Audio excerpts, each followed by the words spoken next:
This is a short bite episode of Homeschool Together.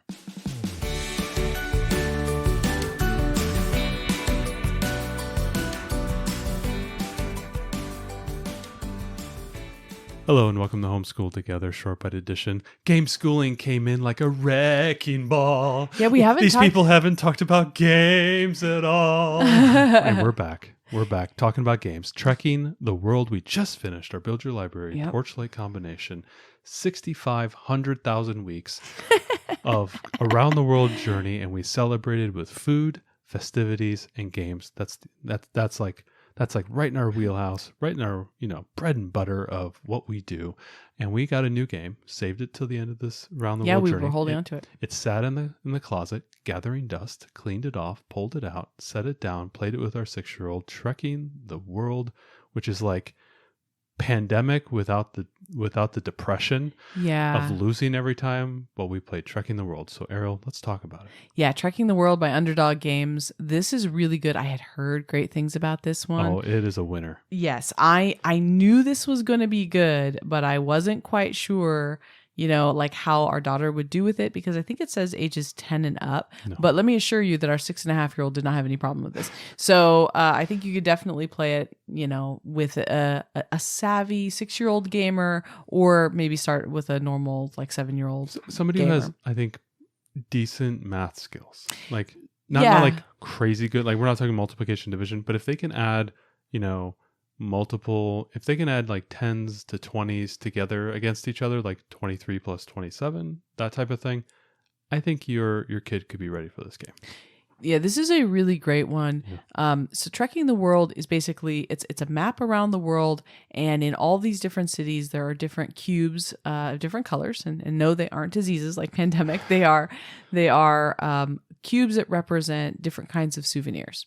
And so what you're trying to do is you're running around the world, and you want to collect, you've got cards in your hand that you're using to move between famous cities, and you're collecting the cube when you go there, and you want to get sets of all the different colors, and each set that you get of the different colors gives you a certain amount of points, and everyone else is trying to get those, and there's limited colors, so you're trying to, and then the last person in a continent to get all of the colors gets a special bonus token with extra victory points. So there's that part of the game where you're trying to go around and do this kind of set collection of these different cubes. Touristy type of thing. Yeah, and there's airports in every continent that you can fly to the other continents. So you're learning a lot of geography that way.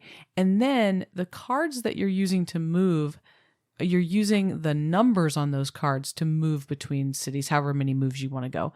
But the cards are also colored, and so you're using the colors on the cards to visit famous landmarks around the world. And those landmarks are displayed out in front of you off a stack of cards. I think you get 4 at a time, and they can be, famous cities or famous, we had monuments. the Grand Canyon last time. Things like that, We've had what all did we have? Each and every one Chichen Itza was one. Chichen Itza, like every one of the cards is one of the locations on the board that you can visit. Right. So you would have to go to that city and then pay the number of colors that's required to visit that landmark. And it gives, the illustrations are gorgeous, and it gives little information about that landmark. So it's really educational. And each landmark you visit is victory points. So you can either... So you do your first part of it where you move and collect, and then you do your second part of it where you visit these landmarks, assuming that you have the cards to do that. There's also an extra bit where you're able to take a journey, which is a couple of advantages. In every game, they're different. Like, you could pay a couple of cards and move an extra 6 spaces and collect an extra cube. Yep. So there's it's an extra option. So it's something a little bit different. So you're kind of racing around the world because everyone knows which landmarks are turned up. Yep. And some of the landmarks are worth extra victory points if they sit on the board long enough. Yeah, they kind of move to the right and they get some extra points. You get extra points to try to entice people. Yeah, it entices turnover so that the same landmarks aren't showing the whole time. So you're racing around the world trying to get these cubes before other people do, trying to get the cards with the different colors so that you can go to that city and visit that landmark before somebody else does. Mm-hmm. And you're collecting all these things. And then it's all a victory point based game. So it's a bunch of set collection. and resource management with the colors of cards. It's incredibly educational. Yeah, I love this game, not just because we've played it twice and I won both times, but You did. I did. Oh man, it was mwah, that's a spicy meatball. It was I loved the playful aspect of it, of going to these cities and going to these monuments. Our daughter really liked it. She got addicted to like gathering up cubes and gathering up resources. She would just keep getting more and more resources. All of a sudden she had all these cards and she could just buy anything she wanted. It was really fun to watch her really engage with the game. And you're right, it is very similar to Pandemic in a lot of respects, with the cubes and going around the world, but there's not the impending doom that Pandemic always has with, like, spawning new diseases. Well, and it's not that cooperative stuff. either. Yeah, it's not cooperative, and you are playing against the other people in the board game.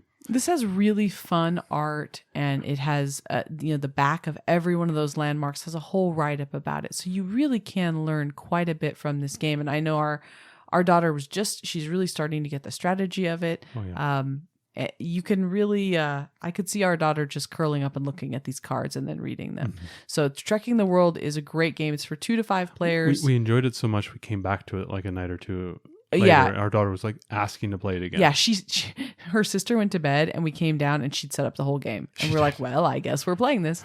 Played pretty quick, maybe 45 minutes. Yeah, so it's 2 to 5 players and it's, I think, 30 to 60 minutes. So it's going to depend on how many players you have, right? Yeah. Because the end game triggers are based on one of the last of the cubes to be taken, which would happen sooner with more players, or it's 5. First person to visit 5 landmarks, and with 2 players that could happen earlier. Yeah, really so fast. Yeah, it's kind of in that range. We found it wasn't too long. Nope. This is a great one. If you like this one, they also have, and I think it's basically similar mechanics. I don't know because we don't own it, but they have Trekking the National Parks, where you go around to all the national parks and you're visiting them really nice. And collecting things too. So that would also be a great one. They're both super highly reviewed if you take a look at them, and we'll include a link in the show notes. But we highly recommend Trekking the World. It was a great way to cap off our around the world journey because our daughter was, older and she was recognizing places. And as we flipped cards, she's like, oh yeah, we read about that. It was a great way, I thought, to celebrate the end of our around the world journey. Thanks so much for joining us today and making us a part of your homeschool journey. Please engage with us on social media. Join our Homeschool Together podcast group on Facebook and find us at Homeschool Together Podcast on Instagram. We'd love to hear your feedback, questions, and recommendations. Until next time, happy homeschooling!